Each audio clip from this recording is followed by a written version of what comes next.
നതോ വാഹം ജാതുനാസം നതോ നേമേ ജനാധിപാ നചൈവ ന ഭവിഷ്യാമഃ സർവേ വയമദപരം.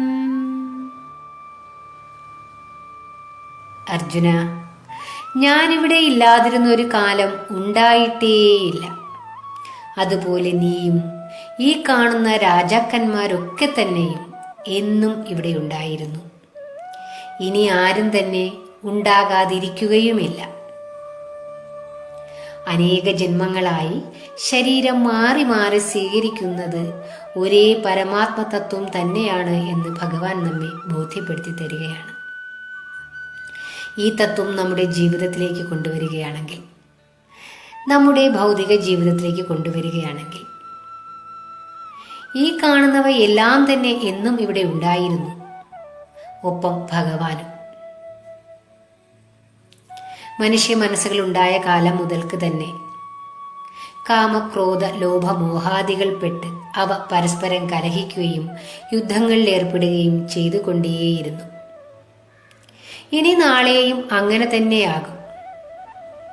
എന്നാൽ നാം ഓരോരുത്തരും ഈ ശരീരത്തിനും മനസ്സിനും അപ്പുറം സാക്ഷാൽ പരമാത്മബോധ ചൈതന്യം തന്നെയാണ് എന്ന തിരിച്ചറിവ് നമ്മളിൽ ശാന്തി നിറയ്ക്കും.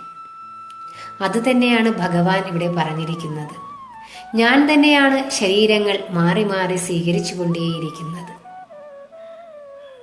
അങ്ങനെയെങ്കിൽ നമ്മുടെ മനസ്സുകൾ ഇത്തരത്തിലുള്ള വികാര വിക്ഷോഭങ്ങളിൽപ്പെട്ട് പരസ്പരം കലഹിക്കുകയും യുദ്ധം ചെയ്യുകയും ചെയ്യേണ്ടതിൻ്റെ ആവശ്യകതയുണ്ടോ? പകരം ആ പരമാത്മ തത്വത്തെ നമ്മളിലേക്ക് നിറയ്ക്കുക. നാം ഓരോരുത്തരും ഈശ്വര ചൈതന്യമാണ് എന്ന് തിരിച്ചറിയാനുള്ളതാകണം നമ്മുടെ യാത്ര. അതിനായി നമുക്ക് എന്തൊക്കെ ചെയ്യാനാകുമോ അവയൊക്കെ ചെയ്യാം. ഭഗവാൻ ഒരുപാട് മാർഗങ്ങൾ നമുക്ക് വേണ്ടി ഉപദേശിക്കുന്നുണ്ട്. അതിലൂടെയാകാം നമ്മുടെ ഓരോരുത്തരെയും